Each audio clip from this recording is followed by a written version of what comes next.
Hi friends, welcome to Storytime. Today is November 11th, and in the United States on November 11th, we celebrate something called Veterans Day. And Veterans Day honors all of the people who have ever joined the military for our country. And there's 5 parts. They could be in the Army, the Navy, the Air Force, the Marines, or the Coast Guard.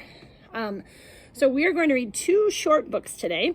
One of them is about the Marines, and one of them is about the Air Force. And then at the end, I'll talk to you a little bit more about Veterans Day. So let's start with Marines.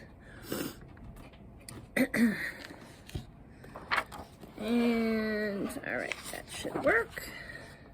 Marines of the U.S. Marine Corps. This is a nonfiction book, so it has a table of contents to show us all the different parts.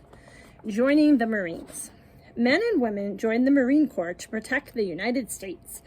They work on land, at sea, and in the air. Recruits exercise and study at basic training for 12 weeks. The Marine Corps has the longest basic training in the whole U.S. military. After basic training, recruits become Marines. Next, they train for their jobs. Some Marines fly helicopters like the CH-53E Super Stallion. Many Marines are what we call infantry. They are trained to use weapons and to fight in battles. Some Marines learn to drive tanks and AAVs. AAVs drive on land and float on water. Living on base. Marines and their families live on bases. Bases are like small towns.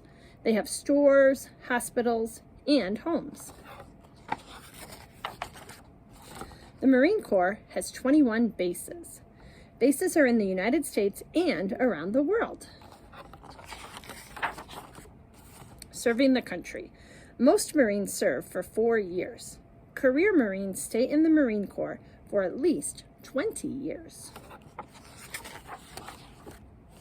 After serving, Marines leave the Marine Corps. They are then called civilians. As civilians, they might go to college or find jobs. Oh, that's the end. And there is a little bit of information about some of the words that were in that book in the glossary. All right, so that was the Marine Corps. And then let's take a look at this next one. It's called Airmen of the U.S. Air Force. And this one's kind of cool because if you have ever been down to Colorado Springs, the U.S. Air Force Academy is down there where a lot of people train to be part of the Air Force. So let's take a look at this one.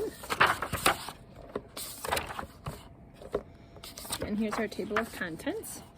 Joining the Air Force. Men and women join the United States Air Force to protect the country. They defend the skies and space. Recruits go to basic training in Texas for 8 weeks. They exercise and study. They learn to march and to shoot. Job training. After basic training, recruits are called airmen. Then they train for their jobs. Crew chiefs fix planes like the F-22 Raptor. Some airmen become pilots. They fly planes. Pilots use the C-130 Hercules to carry airmen and supplies. Some airmen control radar. They use radar to watch the sky and space. Living on base. Most airmen live on bases. Bases have homes, stores, and hospitals for airmen and their families.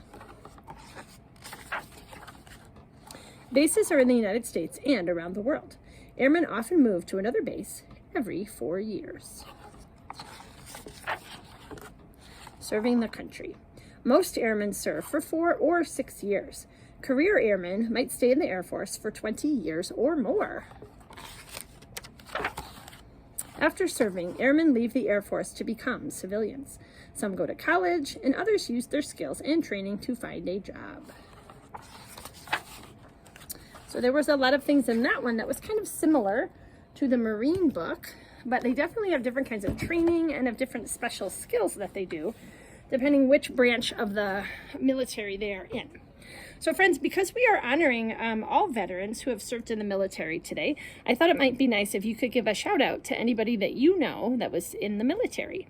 In my family, my dad was in the Coast Guard, and my grandpa was in the Army way back during World War II.